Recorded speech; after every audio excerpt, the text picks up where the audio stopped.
দিনের বেলা খেয়ে বেড়েছে এতক্ষণে মোটা মোটা শরীর, 10টা শিয়ালও খেতে পারবে না, হারামখোর। হ্যাঁ, আবার অনেক মুসলমান আছে ঈদের দিন ঈদ পালন, বাবার নামাজ নাই, রোজা নাই, হজ নাই, যাকাত নাই, কিছু না, আবার ঈদের ময়দানে সবার আগে কাতার ওরা। কি বুঝলে? নতুন পোশাক কিনতে পারেনি, মন খারাপ, লজ্জাবোধ লাগছে। কিন্তু হারাম কর, তুই যে রোজার মাসে রোজা করলি নি, এটা তোর কাছে লজ্জা লাগলো না? ঈদগাহের ময়দানে কারা যাবে রমজান মাসে রোজা করলো, নামাজ পড়লো, তারাবি পড়লো, তাদের জন্য ঈদ। যারা রোজা করেনি, নামাজ পড়েনি, দান খায়রাত করেনি ঈদগাহের ময়দানে, তাদের জন্য নয়, তাদের জন্য ঈদগাহ ময়দানে যাওয়া নিষেধ। আপনি এখন দেশের মোড়ল যদি বলে খবরদার, তুমি আমার গ্রামে বন্ধু বান্ধব আত্মীয় স্বজন যারা আছে তাদেরকে বলে দিবেন, ইমাম সাহেবদেরকে বলতে বলবেন, কালকে জুম্মার নামাজের পরে মসজিদে বেরিয়ে সমস্ত মুসল্লিরা দাঁড়িয়ে স্লোগান আপনারা দেবেন, দিতে হবে, এটা কর্তব্য মুসলমানদের। ওয়াকফ বোর্ড আইন আমরা মানি না, মানিনি, মানব না।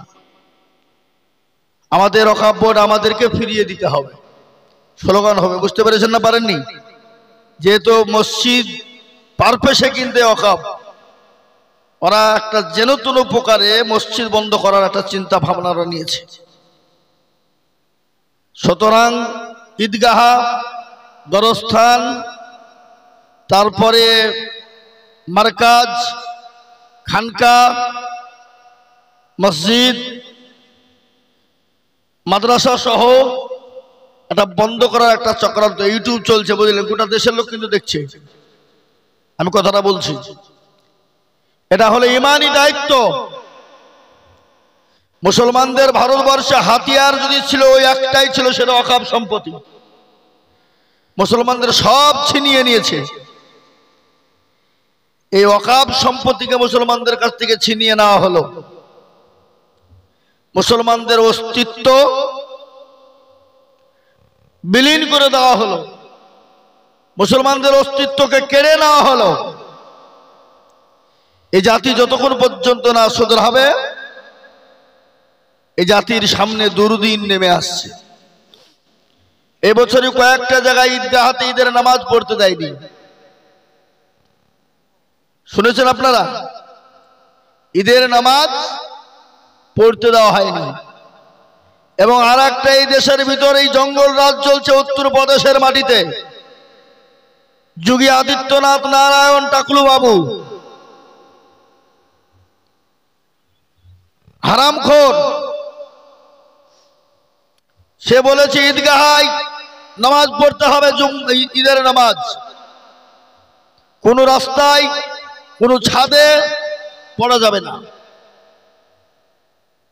পড়তেও দেয়নি। যদি পড়া হয় তাহলে লাইসেন্স বাতিল করা হবে ড্রাইভারের, রেশন কার্ড থেকে, ভোটার কার্ড থেকে, আধার কার্ড থেকে, সমস্ত আইটি ফাইল সব কেড়ে নেওয়া হবে। কিন্তু তারা যখন পুজো করে, তারা যখন রামনবমী করে, তারা যখন ওই কি করে হোলি খেলে, তারা তো বাড়ির ভিতরে করে না, ওরা তো রাস্তা রাস্তায় করে বেড়ায়। বেড়ায় না, বেড়ায় না? জোরে বলুন। তাহলে যদি মুসলমানরা নামাজ পড়া যদি তাদের বন্ধ হয়, উভয় পক্ষ, তাহলে সকলেরই বন্ধ হওয়া প্রয়োজন আছে না নাই? জোরে বলুন। কিন্তু এটা মুসলমানদেরকে টার্গেট করে বন্ধ করা হচ্ছে। সময় আর বেশি নাই, মুসলমানদের পিঠ দেওয়ালে ঠেকে গেছে, আর পালাবার কোনো রাস্তা নাই। সুতরাং আমাদেরকে যেন তেন প্রকারে লড়াই করে হোক, মাথায় কাফন বেঁধে হলেও আমাদেরকে ওয়াকফ সম্পত্তি ওয়াপাস আনতেই হবে।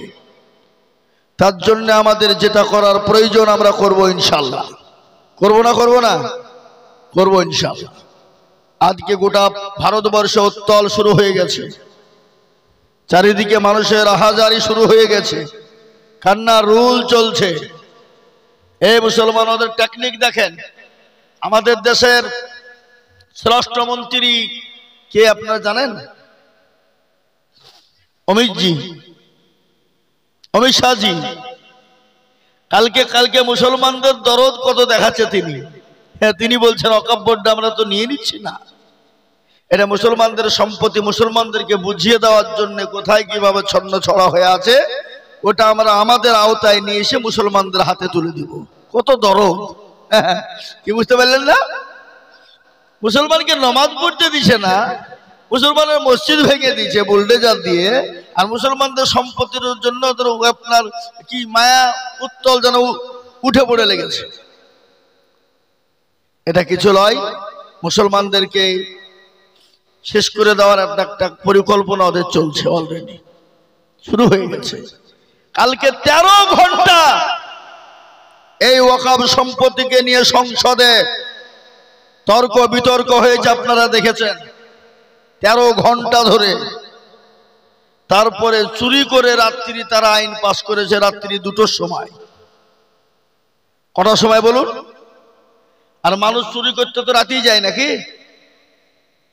কি গো, কথা বলেন না কেন?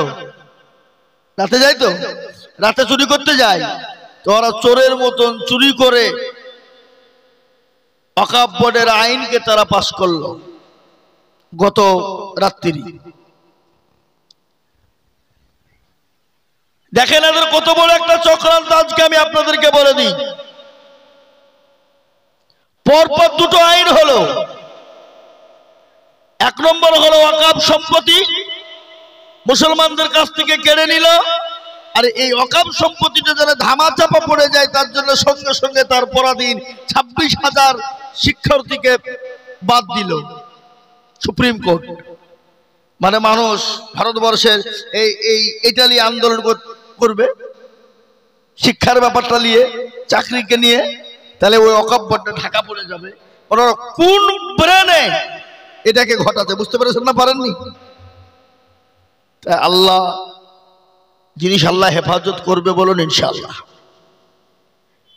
আমি একটা কথা আপনাদেরকে বলে যাই, তারা তাদের ক্ষমতার বলে, তারা তাদের পাওয়ারের বলে এটা করেছে, কিন্তু আল্লাহ তিনি আছেন না নান? কথা বলেন না কেন? আছেন না নান? তিনার পাওয়ার নাই বুঝি নাকি? ফেরাউন, নমরুদ, আবু জেহেল, আবুল আহাব, উতবা, সাইবা, মুগীরা ইসলামের ঘোর শত্রু ছিল তারা।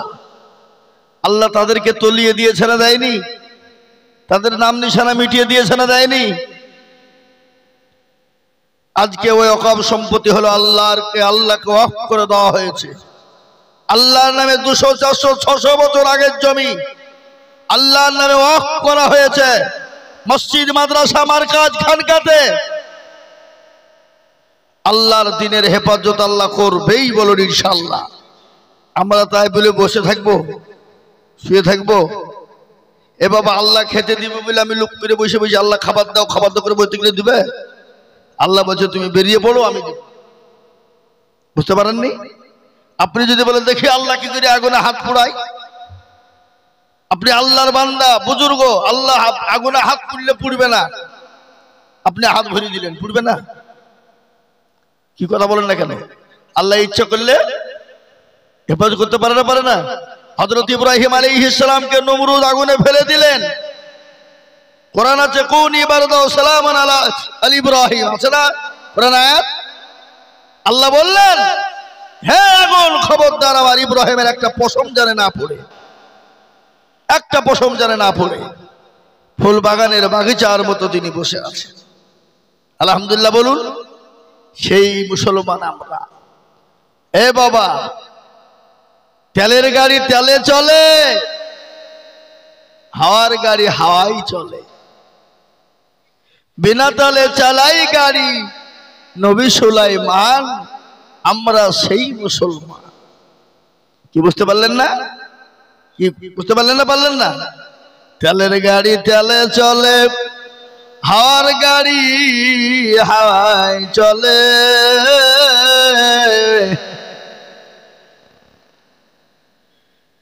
তেলের গাড়ি তেলে চলে, হাওয়ার গাড়ি হাওয়ায় চলে, বিনা তেলে চালাই গাড়ি সুলাইমান আমরা সেই মুসলমান, আমরা সেই মুসলমান। মুহতারাম, আল্লাহ আমাদের হেফাজত করবেই। এই ওয়াকফ সম্পত্তি যারা আইন পাস করেছে, সামনে দিন ইনশাআল্লাহ তাদেরকে ওয়াকফ আমাদেরকে ফিরিয়ে দিতে হবে, হবেই। বলুন ইনশাআল্লাহ, চিলিয়ে বলুন ইনশাআল্লাহ। আপনাদের আওয়াজ কিন্তু ইউটিউবে যাচ্ছে, আপনারা ভাবেন না বাইচান যদি চলে যেত তখন বাইচান কিছু হবে নাকি? এ বাবা, আমরা বলছি ডাকছে, আমরা তো সারা পশ্চিম, গতকালকে আমার কলকাতায় জালসা ছিল। কোথায়? কলকাতা টাউনে, একবার প্রপার কলকাতায়, হাজারে হাজারে লোক। কালকেও বলেছি, চিলিয়ে একবারে কলকাতা শহরে বলে এসেছি। আগামী কালকে বহু দূরে জালসা আছে আমার, শিলিগুড়ি। কোথায়? আগামীকাল, কালকেও বলবো ইনশাআল্লাহ। তা আমি আপনাদেরকে শোনাই, আল্লাহকে শোনাবো, আল্লাহ আমাদের মাদাদ করবেই। বলুন ইনশাআল্লাহ, ইনশাআল্লাহ। আউযু বিল্লাহি মিনাশ শাইতানির রাজীম। বিসমিল্লাহির রহমানির রহিম।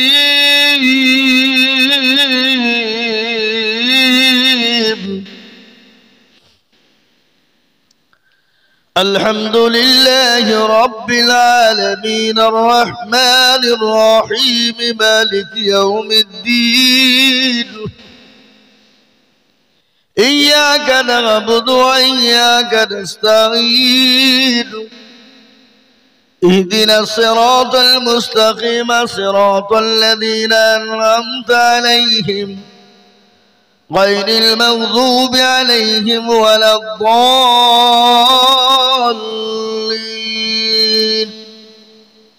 صدق الله العظيم। আমি বক্তব্য শুরুর আগে একটা কথা আপনাদেরকে বলবো ভাই, কিছু মনে করবেন না। এটা আমনাবাদ তো নাকি? কি পাড়া এটা? মধ্য শেখ পাড়া। এই যে গোরস্থানে, গোরস্থানটা আপনাদেরই তো নাকি? আপনাদের না? আমাকে একটা কথা বলেছে যে গোরস্থানে জানাজা পড়ার জন্য একটা বক্স কিনতে হবে, তাতে মোটামুটি 1000-12,000 টাকা লাগবে। কত? 10 থেকে 12,000 টাকা লাগবে বক্স কিনতে। আপনারা 500, 200, 100 করে দিয়ে 5 মিনিট টাইম নিচ্ছি, 5 মিনিট এই বক্সটা কেনার জন্য, আপনাদের গোরস্থানেরই জন্য।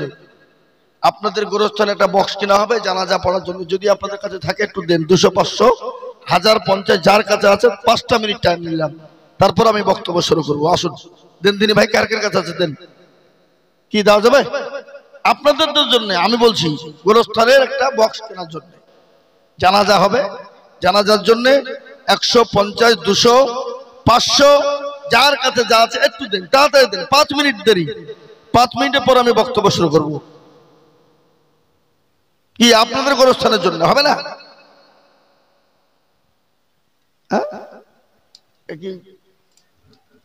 আপনারা মানা করছেন নাকি করতে?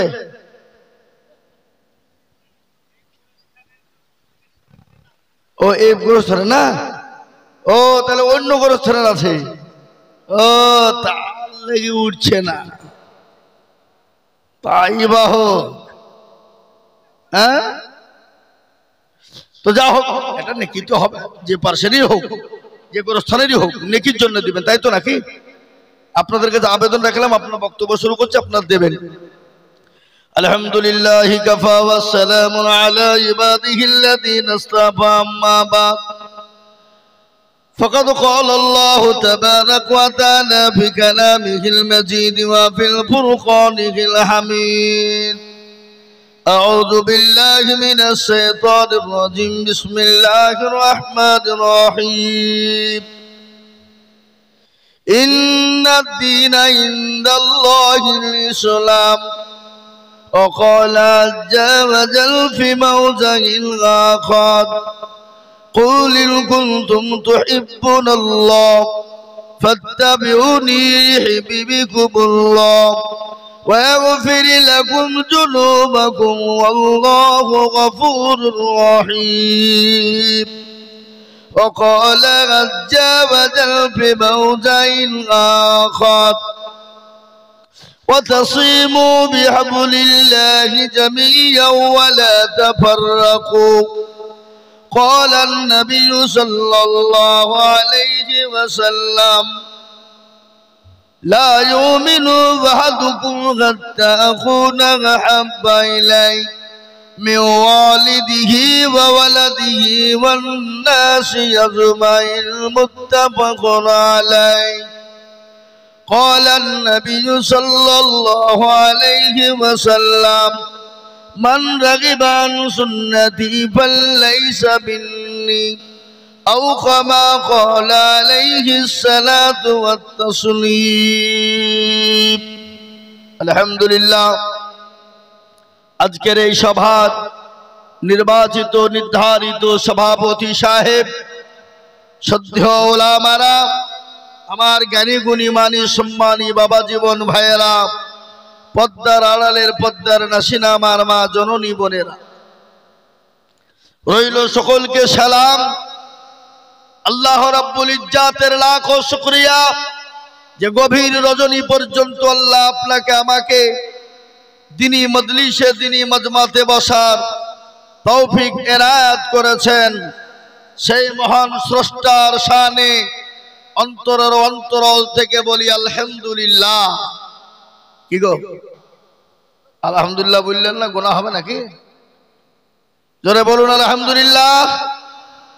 একবার আলহামদুলিল্লাহ বললে 1000 নেকি আপনার আমলনামায় লেখা হবে না। আপনাদের নেকির কোনো প্রয়োজন নেই। বলে হুজুর গোটা মাস রোজা করনু, ঈদ পড়নু, তারাবি পড়নু, যাকাত দিলু, ওষুধ দিনু, ফেতরা দিনু, সদকা করনু, আবার আলহামদুলিল্লাহ বললে নেকি লিব? নেকির বোঝা হয়ে গেছে নাকি?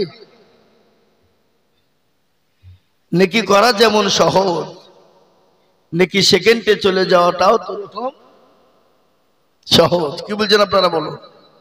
এই যে রোজার মাস গেল, আপনাদের দিকে রোজার মাস যায়নি?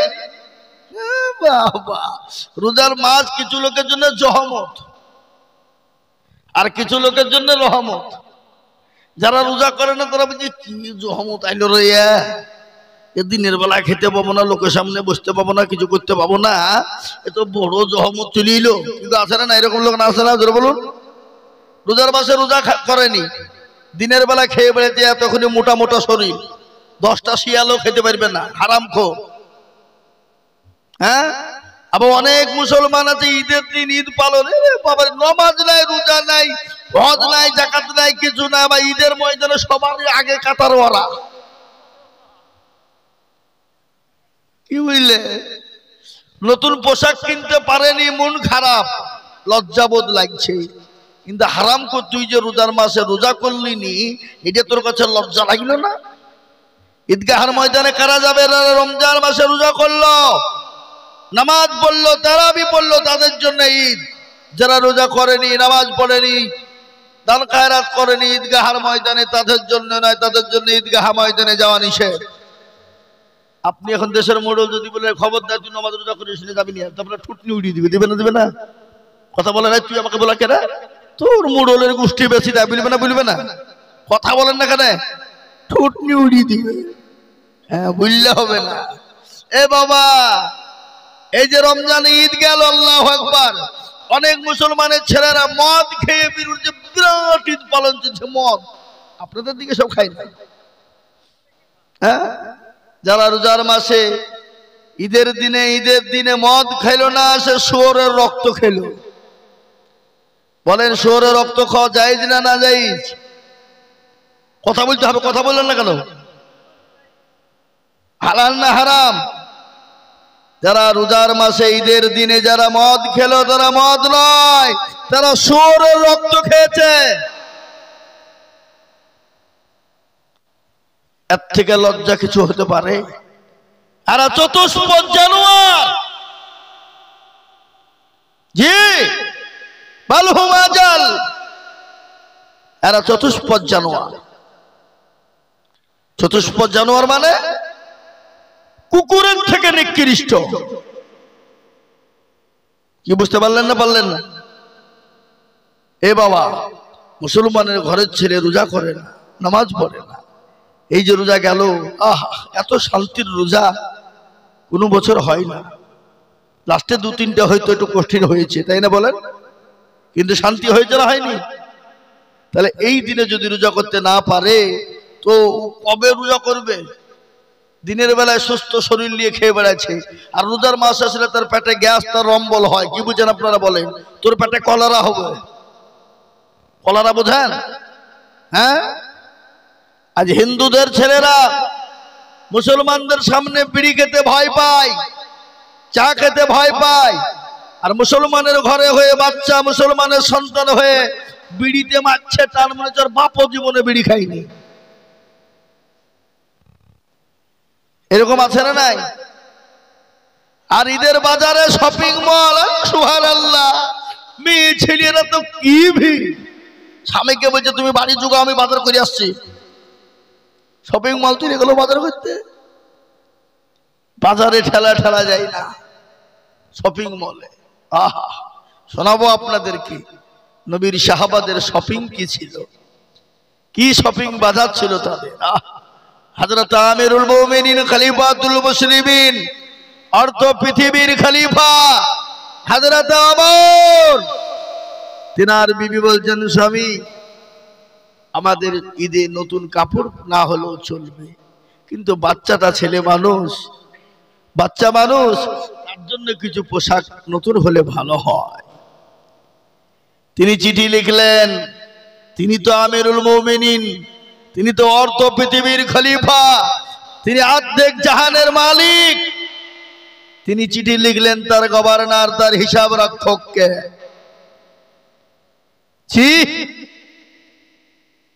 চিঠিতে লিখলেন বলে, ও আমার সাহাবা, নবীর সাহাবা, আমাকে কি 1 মাসের জন্য অগ্রিম কোনো বেতন দেওয়া যাবে? সেই নবীর সাহাবা যিনি হিসাবের রক্ষক ছিলেন, তার চোখ দিয়ে ঝরঝর ঝরঝর করে পানি ঝরে গেল।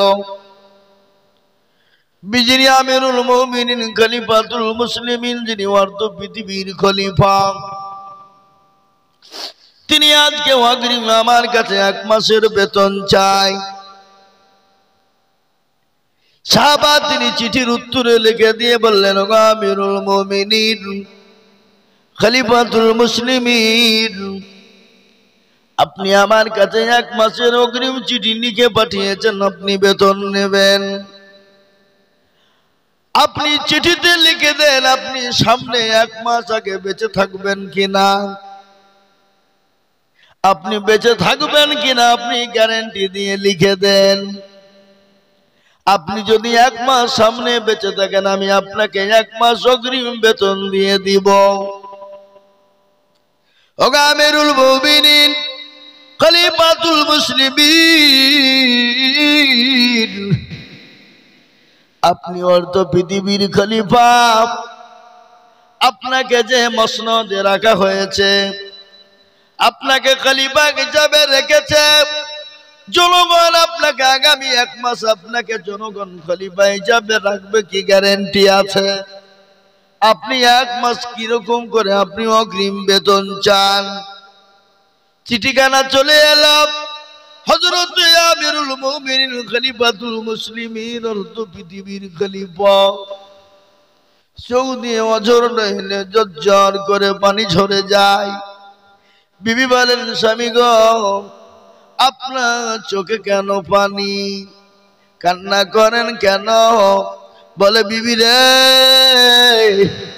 আমি যে অর্ধ পৃথিবীর খলিফা, আমি যে আমিরুল মুমিনিন, আমি যে খলিফাতুল মুসলিমিন, আমি 1 মাসের বেতন চাই। আমি চিঠি দিয়েছিলাম, আমার হিসাব রক্ষক যিনি ছিলেন তিনি আমার চিঠিতে উত্তর দিয়ে বলেছেন, ও আমিরুল মুমিনিন, আপনি সামনে 1 মাস বেঁচে থাকবেন কিনা গ্যারান্টি আছে? জনগণ আপনাকে খলিফা হিসাবে রাখবে কিনা এই গ্যারান্টি যদি আপনি দিতে পারেন, আমি আপনাকে সামনের 1 মাস আমি আপনার জন্য বেতনকে নির্ধারিত করে দেব। কি তাদের শপিং! আমানত কাকে বলে? আমানত কাকে বলে? আজকে আমাদের দেশের নেতা নেতা মন্ত্রীদের তো আমানত নাই, আমাদের নেতা মন্ত্রীরা তো আমানত রাখে না। আমাদের দেশের নেতা মন্ত্রীরা গরিবের ঘরকে মেরে খেয়ে নেয়, আছে না নাই? জোরে বলুন, কথা কর না কেন? আমাদের দেশের নেতারা গরিবের মাল আপনার সরকার ঘর দেয়, তাদের কাছে কাটমানি চাই, বলে টাকা দাও নাইলে ঘর হবে না। গরিবের মালকে লুটপাট করে খেয়ে নেয়। এটা তো হলো আমাদের দেশের আর একটা আইন। দেখেন, আমাদের দেশের নেতা মন্ত্রীরা ক্ষমতা পেয়ে তারা মনে মনে করছে আমরা বহুত কিছু হয়ে গেছি, কিন্তু জনগণের উদ্যোগেও নাই। জনগণ যদি মনে করে নেতা রাখবো না, ওই নেতার বাপেরও ক্ষমতা নাই, মসনদে থাকতে পারে। ঠিক না? যেন বলুন, কথা বলেন না কেন? আজকে বলেন মসনদে বসে ক্ষমতা পেয়ে আজকে তারা ওয়াকফ বিলটাকে মুসলমানদের কাছ থেকে কেড়ে নিতে চায়, জমি কেড়ে নিতে চায়, মুসলমানদের মসজিদ মাদ্রাসা বারকাত খানকাকে বন্ধ করে দিতে চায়। কিন্তু আপনারা জানেন ওয়াকফ সম্পত্তি যদি মুসলমানদের কাছ থেকে চলে যায়, আপনি আপনার আগামীকাল যদি আপনার বাপ মারা যায়, মা মারা যায়, আপনার মাটি কবর খুঁড়ে মাটি দেওয়ার মতন সমর্থ ক্ষমতা নাই। আপনাকে চিঠি লিখতে হবে ডোমকুল থানায়, ডোমকুল থেকে বহরমপুর, বহরমপুর থেকে কলকাতা হাইকোর্টে যাবে, হাইকোর্ট থেকে দিল্লি সুপ্রিম কোর্টে যাবে। সুপ্রিম কোর্ট যদি আপনাকে আইন দেয়, আপনি আপনার বাপকে কবর খুঁড়ে মাটি দিতে পারবেন, নচেত আপনি আপনার বাপকে মাটি দিতে পারবেন না।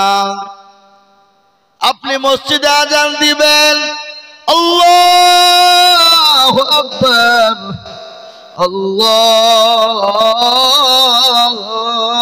আকবার, আজান দিবেন, আল্লাহ বড়, আল্লাহ বড়, আল্লাহ বড়। আপনি আজান দিবেন, মসজিদের লাউড স্পিকার বন্ধ করে দিবে, আপনার মাইক বন্ধ করে দিয়ে আপনাকে অ্যারেস্ট করবে, আপনার মসজিদে মাইকে আজান দেওয়া হবে না। তার কারণ আপনারা জানেন ভারতবর্ষের একটা রাজ্যের এই তো কিছুদিন হলো এখনো আইন পাস করেছে, মসজিদে লাউড স্পিকারে আজান দেওয়া যাবে না, মাইক নামিয়ে দিয়েছে। মাইকে হলো না, ছাদের ওপর মুসলমানরা আজান দিতে গেল, মুসলমানদেরকে ছাদ থেকে নেমে অ্যারেস্ট করে দিল। এই যে একজন ইমাম সাহেব সেই দিন আজান দেওয়ার কারণে তাকে তুলে নিয়ে গিয়ে তার উপর 2 লক্ষ টাকা জরিমানা করলো। হ্যাঁ মুসলমান, আজকে ওয়াকফ সম্পত্তিটা যদি কেড়ে নেয়, আজকে মুসলমানদের আজান দিতে পারা যাবে না, মুসলমানদের নামাজ হবে না, মুসলমানদের মসজিদ গুলা তালা মেরে দিবে, মুসলমানদের গোরস্থান গুলা তালা মেরে দিবে, মুসলমানদের ঈদগাহতে নামাজ পড়তে দেবে না।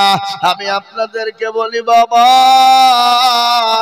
সে নেতা তো আর নেতা নয়, যে নেতা ছিলেন আমিরুল মুমিনিন, খলিফাতুল মুসলিমিন, অর্থ পৃথিবীর খলিফা, ওই উমরের জীবনী আজকে আমি আপনাদেরকে তো শোনাই। শোনাবো কিনা? কি চলবে না? চলবে না? ওই হযরতে আমিরুল মুমিনিন, খলিফাতুল মুসলিমিন, অর্থ পৃথিবীর খলিফা হযরতে ওমর, ওমর রাদিয়াল্লাহু তাআলা আনহুর একটা ঘটনা আপনাদেরকে শোনাই। আপনারা জানেন ওই ওমরের জীবনী কি ছিল? যে ওমর রাস্তা দিয়ে গেলে শয়তান 40 দিন যেত না। কয়দিন? জোরে বলুন। 40 দিন। সেই ওমর, যে ওমর ছিল নারী সত্যের জম, যে ওমর ছিল নারীদের জম, যে ওমর ছিল আপনার মানুষের জম, যে ওমর মানুষের রক্ত মাংস নিয়ে খেলতো। ইসলাম কত পরিষ্কার পরিচ্ছন্ন দেখে নেন, ইসলাম কত ভালো। ইসলামের ভিতরে দল পার্টি মেজরিটি মাইনরিটি নাই। ওই ওমরের জীবনী আমি আপনাদেরকে তুলে ধরি। এই দুনিয়ায় বিশ্ব নবী, দয়ার নবী, মানুষের কাছে যখন কলেমার দাওয়াত নিয়ে দিতে লাগলেন, কলেমা প্রচার হয়ে যায়। কলেমা প্রচার করতে করতে করতে করতে বেঈমান কাফের আবু জাহলরা বলল সর্বনাশ, এ তো মোহাম্মদ আব্দুল্লাহর বেটা, আমাদের ধর্মকে শেষ করে দিবে, নষ্ট করে দিবে, কি করা যায়? বন্ধ করা লাগবে। আবু জেহেল কি করলো?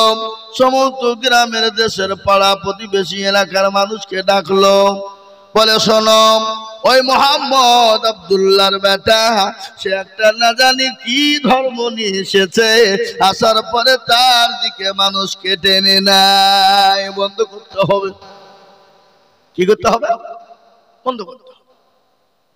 বন্ধ করার জন্য বিভিন্ন রকম কায়দা কৌশল করে ঢোল পিটে মানুষদেরকে ডাকা হলো, ওমরকে ডাকা হলো, এবং আবু জেহেল ঘোষণা দিয়ে বলল, শোনো, ওই মোহাম্মদ, ওই মোহাম্মদ আব্দুল্লাহর বেটা, তাকে তোমরা যারা মেরে দিতে পারবে, যাকে হত্যা করতে পারবে, মক্কার জমিনে তাকে রাজকীয় ছেড়ে দেওয়া হবে, সুন্দরী রমণী তার সঙ্গে বিবাহ দেওয়া হবে, এবং কি উটনি 100 টাকা উট তাকে পুরস্কার দেওয়া হবে।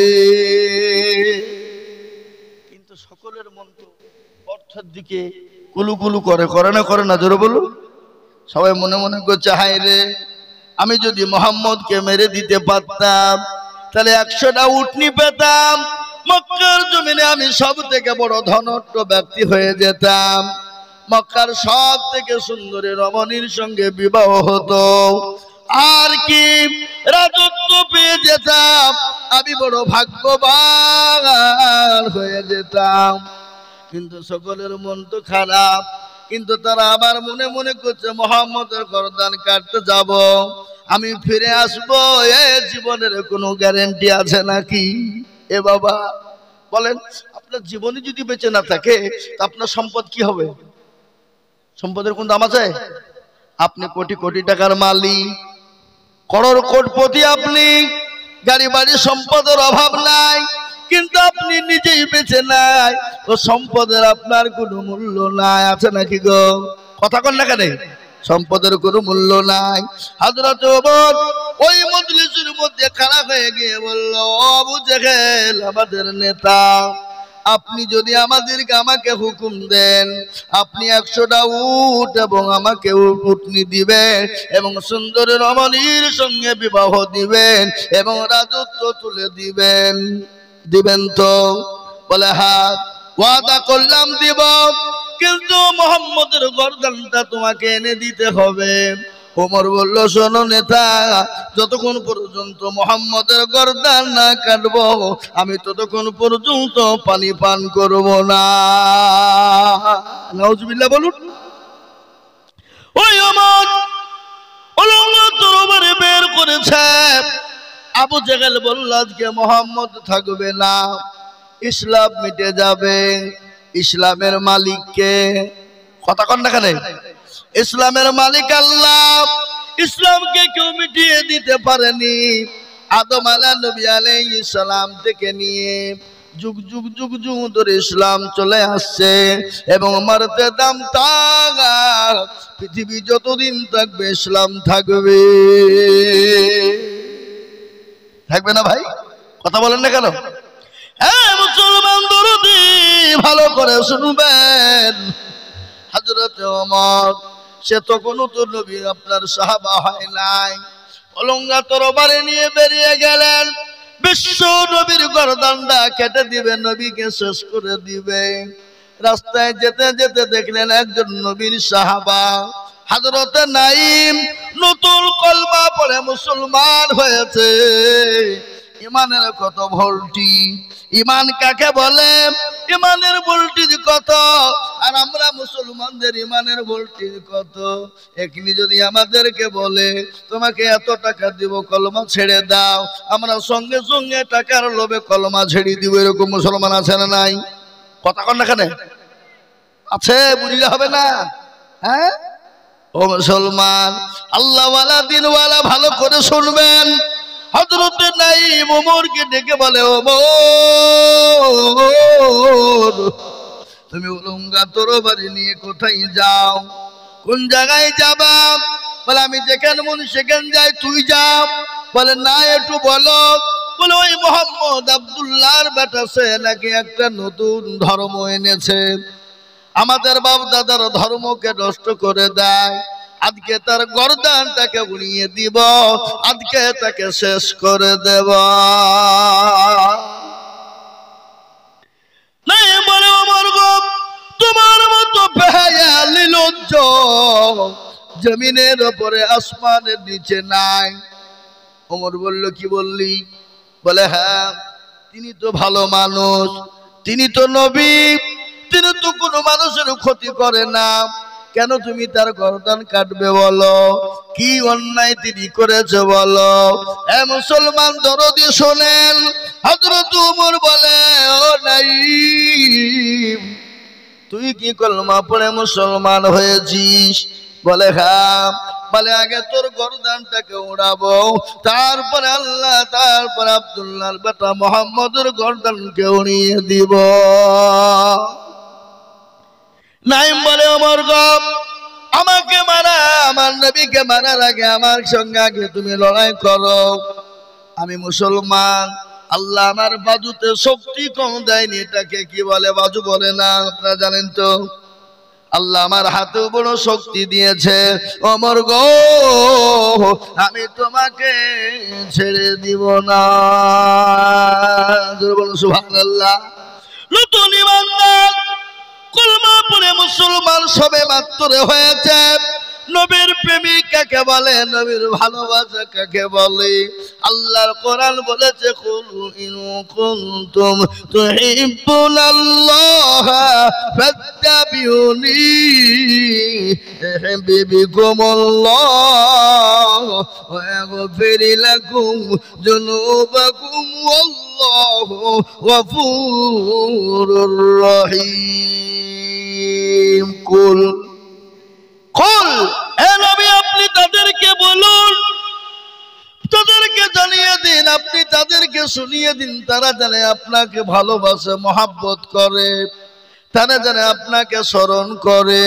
নবী গো, তারা যদি আপনাকে মহাব্বত ভালো স্মরণ করতে পারে, আমি আল্লাহকে তারা পেয়ে গেল, আর আমি আল্লাহকে যদি তারা পেয়ে যায়, আমি তাদের জন্য জান্নাতটাকে ওয়াজিব করে দিব। সুবহানাল্লাহ বলুন। নাইমের সঙ্গে লড়াই শুরু হয়ে গেল। নাইম ডাক দিয়ে বলে, ওমর, ভালো করে শোনো, কান করে শোনো, তোমাকে আল্লাহ শক্তি দিয়েছেন, আল্লাহ আমাকে শক্তি দিয়েছে, তাই বলে আমাকে তুমি মেরে চলে যাওয়া হবে না। কিন্তু ওমর শোনো, আমাকে মারার আগে, নবী মুহাম্মদ সাল্লাল্লাহু আলাইহি ওয়াসাল্লামকে মারার আগে তুমি তোমার বাড়ির খবর নিয়েছো, তোমার হাড়ির খবর নিয়েছো। বলে হাড়ির খবর মানে কি হয়েছে বাড়িতে? বলে তুমি কি জানো না, তোমার ভগ্নিপতি শাহিদ, তোমার বোন ফতেমা, তারা কলমা পড়ে মুসলমান হয়ে গেছে। সুবহানাল্লাহ বলুন। বলো কি? বলে হ্যাঁ। মিথ্যা কথা? বলে নবীর সাহাবা কখনো মিথ্যা কথা বলে না, খোঁজটা তুমি নিয়ে দেখো। হযরত ওমর তিনি বাড়িতে গেলেন, বাড়ির কাছে গুনগুন গুনগুন শব্দ দরজার কাছ থেকে শোনা যায়। কি জানে বাড়ির ভিতরে গুনগুন গুনগুন শব্দ হয়, কিন্তু হযরত শহীদ এবং ওমরের বোনকে কোরআনে কারিমা শিক্ষা দিচ্ছিলেন যিনি, তিনি হলেন নবীর সাহাবা হযরত খাব্বাব রাদিয়াল্লাহু তাআলা আনহু। হাদিসের মধ্যে এসেছে, হুজুর জানেন, নবী বললেন, خيركم من تعلم القرآن وعلمه। যারা কোরআন শিখে অপরকে শিক্ষা দেয়, পৃথিবীর জমিনে তারা সব থেকে উত্তম ব্যক্তি, তারা সব থেকে দামি ব্যক্তি। ও মুসলমান, হযরত ওমরের গর্জন পেয়ে গেল, খাব্বাব ঘরের ভিতরে ঢুকে গেল। হযরত ওমরের ভগ্নিপতি, ভগ্নিপতিরা কি বলেন? দোলা ভাই, হ্যাঁ, এ মুসলমান, ও দরদি, দরজার কাছে যখন গেল, দরজা লাথি মেরেছে, দরজা খুলে গেল। শহীদের কলার কাটা চেপে ধরেছে, বলে শহীদ গো, তোমরা নাকি আমাদের জানের দুশমন, আমাদের বাপ দাদার ধর্ম নষ্ট করে দেয়।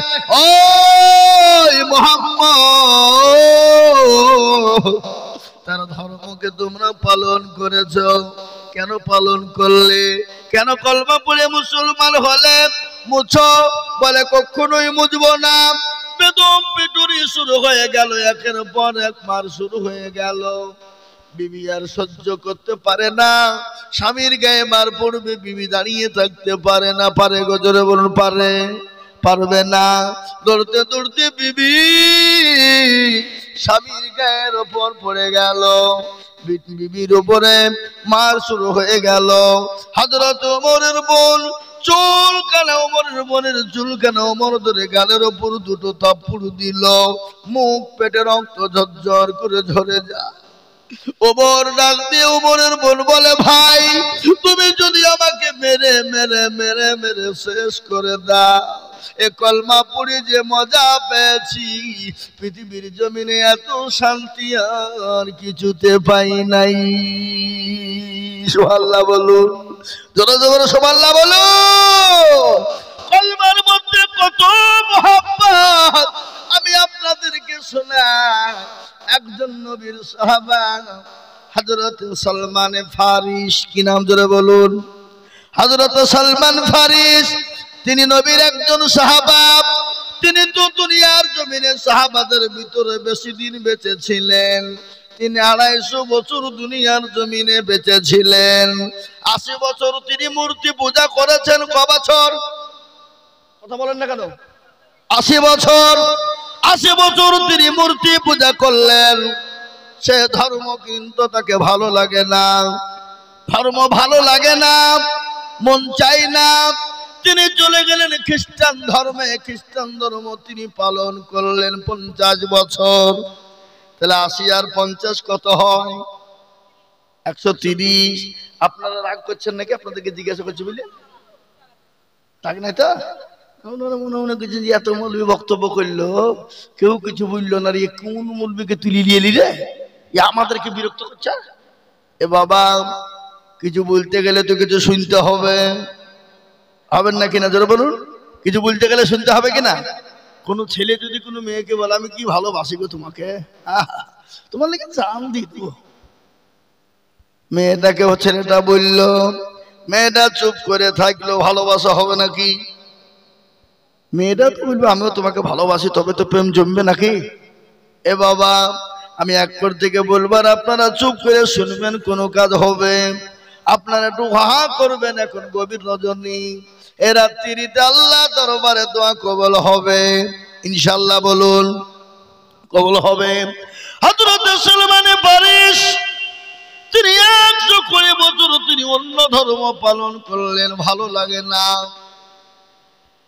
তিনি বললেন আমাকে সন্তান করতে হবে। সব থেকে ভালো ধর্ম কোনটা? যে ধর্মটা পালন করলে শান্তি পাওয়া যাবে, যে জিনিসটা পড়লে শান্তি পাওয়া যাবে। খ্রিস্টানের কাছে গেলেন, খ্রিস্টানের পাদ্রী ডাক দিয়ে বলেন, সালমান তুমি তো ভালো মানুষ, তুমি তো ভদ্র মানুষ, আমি তোমাকে বলি তুমি 80 বছর মূর্তি পূজা করেছ, আর 50 বছর ধরে তুমি খ্রিস্টানদের পাদ্রী সঙ্গে থেকে তুমি খ্রিস্টানি ধর্ম পালন করেছো, শান্তি পাও নাই? বলে না। তাহলে আমি তোমাকে একটা কথা বলে শোনো, কিন্তু কোনোদিন কাউকে তুমি বলবা না। যদি কাউকে তুমি বলে দাও আমাকে হত্যা করে ফেলবে, মেরে দিবে। বলে পৃথিবীর জমিনে এমন একজন মানুষের আবির্ভাব হবে, এমন একজন নবীর আবির্ভাব হবে, তিনি হলেন ইসলাম দরদি নবী, তিনি হলেন কলমাওয়ালা নবী।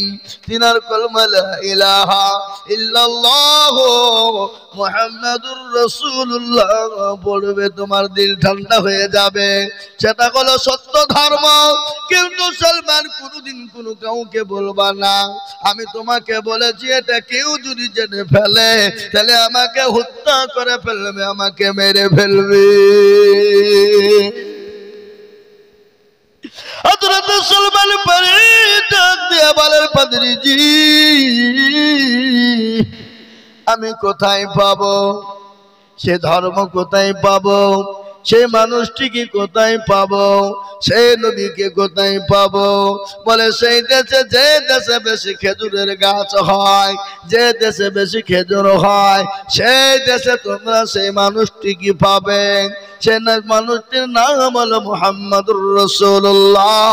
সকলে বলুন সাল্লাল্লাহু আলাইহি ওয়াসাল্লাম। কিন্তু শোনো, তিনি যে নবী তুমি কি করে চিনবা? চিনার উপায় কি তুমি জানো? বলে কি? বলে তুমি দুটো তিনটে জিনিস লক্ষ্য করবা। এক নম্বর, তুমি তার জন্য কিছু সদকা নিয়ে যাবা। সদকা বুঝেন না? এই কথা বলেন না কেন? সদকা। আর নবী বলেছেন সাদাকু তারাদুল বালা, সদকা করলে বালা দূর হয়ে যায়। সুবহানাল্লাহ। বলে সদকা নিবা, কিন্তু সে তো সদকা গ্রহণ করবে না। তিনি যদি নবী হয় তিনি সদকা নিবে না, সদকা তিনি নিবেন না, সদকা গ্রহণ করবে না। আজকে শুনলেন আমাদের ঈদগাহ, আমাদের জুম্মায় মসজিদ গুলানে সদকা যায়, যায় না? সদকার মাল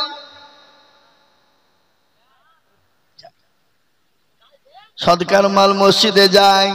আর আমাদের দেশের যাকাত পার্টিওয়ালারা সদকার মাল খাওয়ার জন্য মসজিদে মারামারি করে। আপনাদের দেশে সব নাই?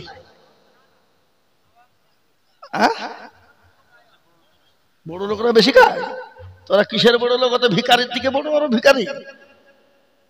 এ বাবা, আবার কথা বুঝতে পারলেন না? সদকার মাল খাবে কারা? ফকির মিসকিন যারা, দরিদ্র গরিব যারা, বাচ্চা ছেলে মেয়েরা এবং মুসাফির হবে যারা, তারা ওই সদকার মাল খেতে পাবে। কিন্তু আপনি বড় লোক, পয়সাওয়ালা, গাড়িওয়ালা হলে আপনি কখনোই সদকার মাল খেতে পাবেন না। আর সদকার মাল খেলে দিল মুর্দা হয়ে যাবে। তার জন্য আমাদের দেশের বড় বড় লোকেরা, ধনী ব্যক্তিরা মসজিদে সদকার মাল খাওয়ার জন্য তাদের আজকে দিল মুর্দা হয়ে গেছে। এর জন্য আল্লাহর কথা তাদের করণে কহরে ঢোকে না।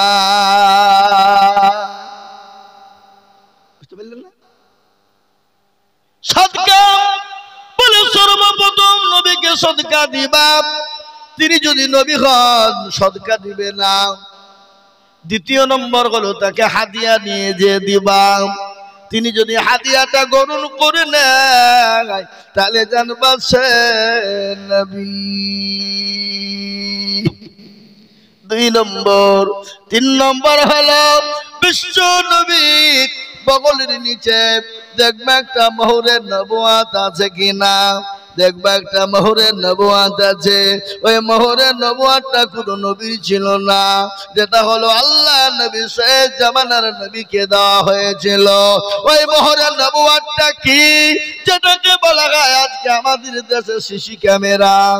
কি ক্যামেরা? আপনাদের গ্রামে না এসব নাকি? আছে সিসি ক্যামেরা, যেটাকে বেআইন ক্যামেরা বলা হয়। কি ক্যামেরা জোরে বলুন? যেটাকে বেআইন ক্যামেরা বলা হয়। ওই সিসি ক্যামেরা আবির্ভাব কোথা থেকে হলো? আল্লাহ নবীর বগলের নিচে ছিল সিসি ক্যামেরা, যেটাকে বলা হয় মোহরে নবুয়াত, যেটাকে বলা হয় মোহরে নবুয়াত। ওই মোহরে নবুয়াতের দ্বারা আল্লাহর নবীর সামনে পিছনে ডানে বায়ে তিনি সব কিছু দেখতে পেতেন। আল্লাহু আকবার বলে না গো? কোন দেশের লোকেরা গো?